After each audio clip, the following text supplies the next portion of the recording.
ये कहानी ममता की है। बचपन से ही घर में ये एहसास दिलाकर पाला गया कि औरतों को बोलने का हक नहीं है। अरे ममता, जरा जल्दी जल्दी हाथ चलाओ। रोज ऑफिस में देर पहुंचता हूँ तुम्हारे कारण। लेकिन आपका सारा खाना पैक और तैयार भी है। अरे जबान जितनी चलाती हो उतना अगर हाथ चलाती ना तो शायद घर को अच्छे से मैनेज कर पाती। क्या मतलब है? क्या नहीं मिला आपको? मोजे मोजे कौन देगा? ममता भागकर पति को मोजे देती है। वो हर किसी का ख्याल रखती, लेकिन उसके घर में रोज का रोना लगा रहता। अरे माँ, आज स्कूल में टीचर ने मुझे फीस के लिए डांटा। माँ, मुझे अच्छा नहीं लगता कि स्कूल में फीस के पैसों के लिए मुझे कोई भी बात सुनाए। अरे पर बेटा, ये तो पापा करते हैं ना, सारा ऑनलाइन। मुझे तो इसकी जानकारी भी नहीं है। हाँ हाँ, बना लो बच्चों के सामने मुझे बुरा। अरे करता तो मैं ही हूँ, माना, लेकिन मुझे कोई सपना थोड़ी ना आएगा कि बच्चों की फीस जमा करनी है।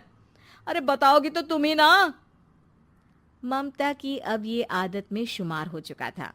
वो हमेशा हर बात के लिए खुद को ही दोषी मानती। एक दिन वो पड़ोस की दोस्त से कहती है, समझ नहीं आता यार, मैं इतनी डम कैसे हो सकती हूँ। बात तो सही भी है ना। अब पति बेचारा नौकरी करे, पैसे कमाए, या फिर ये देखे कि बच्चों की फीस का वक्त है।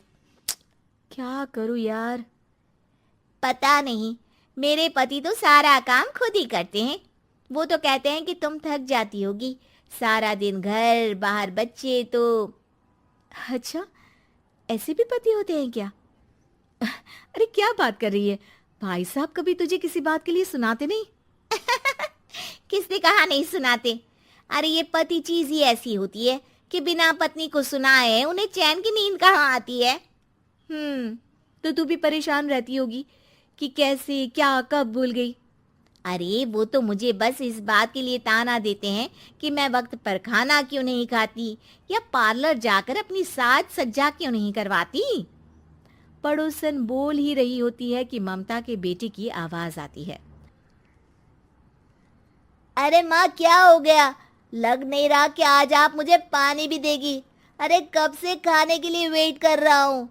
अरे यार, मैं चलती हूँ। बेटा खाने के लिए वेट कर रहा है, मैंने उसे खाना भी नहीं दिया। अरे 12वीं में पहुंच चुका है तुम्हारा बेटा, उसे बोलो खुद पानी लिया करे। मैंने तो अपने बच्चों को काम करना सिखाया है। अरे यार, खुद की भी तो कोई लाइफ है। माना जब नहीं कर सकते थे तो किया, लेकिन अब इतने बड़े बच्चों की हर बात मानेंगे तो मुश्किल तो अपने को ही होगी। ममता को पड़ोसन की बात में दम तो लगता है, लेकिन करे क्या, आदत भी तो खुद ही ने डाली थी। ममता घर जाती है कि तभी बेटी आ जाती है।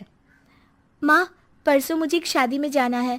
तेरी वो जो लाल वाली साड़ी है ना, उसे दे देना। मैं आज जाकर टेलर को दे दूंगी, वो उस साड़ी से सूट बना देगा। अरे नहीं नहीं तारा, वो मेरी माँ ने मुझे दी थी और उस साड़ी से मेरी काफी भावनाएं जुड़ी हैं। तुमको ना मैं दूसरी साड़ी दे दूंगी। ओके, कोई बात नहीं, लेकिन आज दे ही देना पक्का।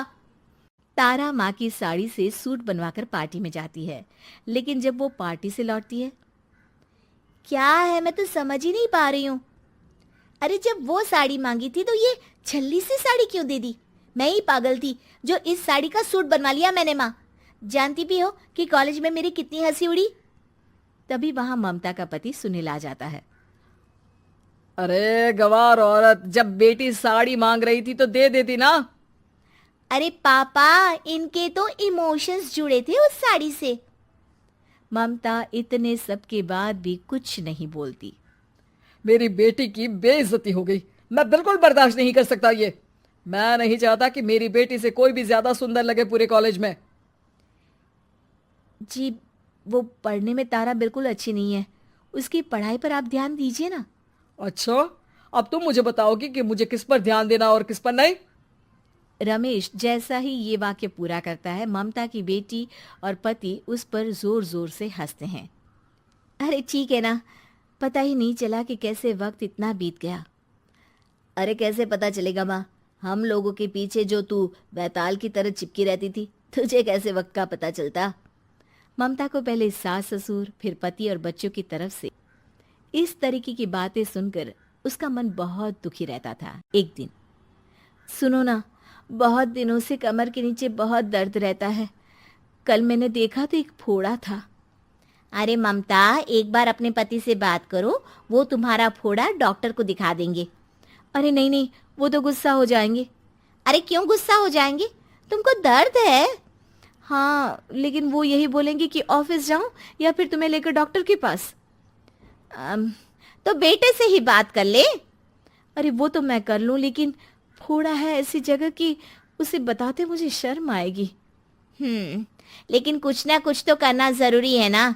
ऐसे कब तक फोड़े के दर्द से तड़पती रहेगी?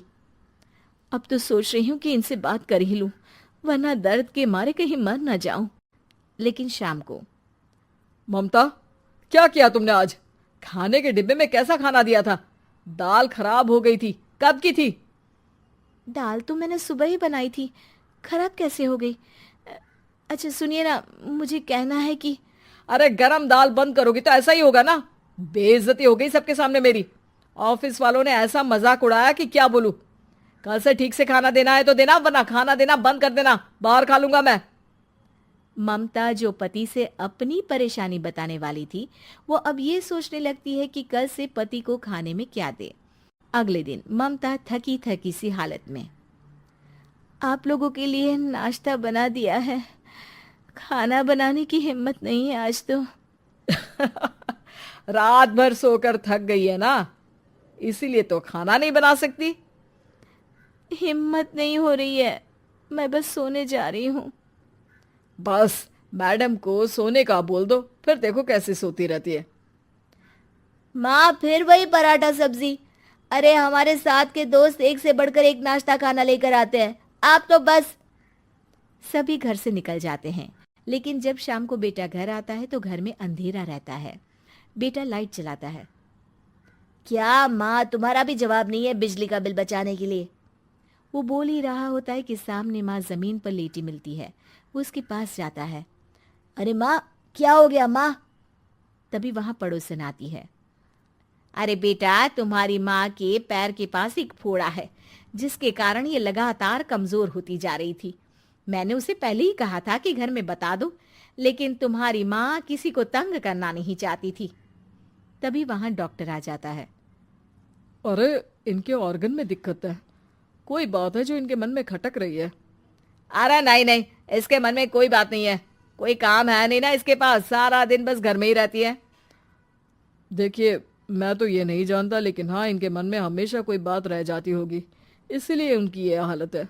अगर आप समय से नहीं ले आते तो हो सकता था कि। अरे नहीं नहीं डॉक्टर साहब, हम पूरी कोशिश करेंगे कि वो ठीक हो जाए। हम लोगों ने अपनी ही परेशानी माँ के सामने रखी, लेकिन किसी ने माँ की दिक्कत को जानने की कोशिश तक नहीं की। हाँ, मैंने भी ममता को हमेशा घरेलू जरूरत से ज्यादा काम का नहीं सोचा था।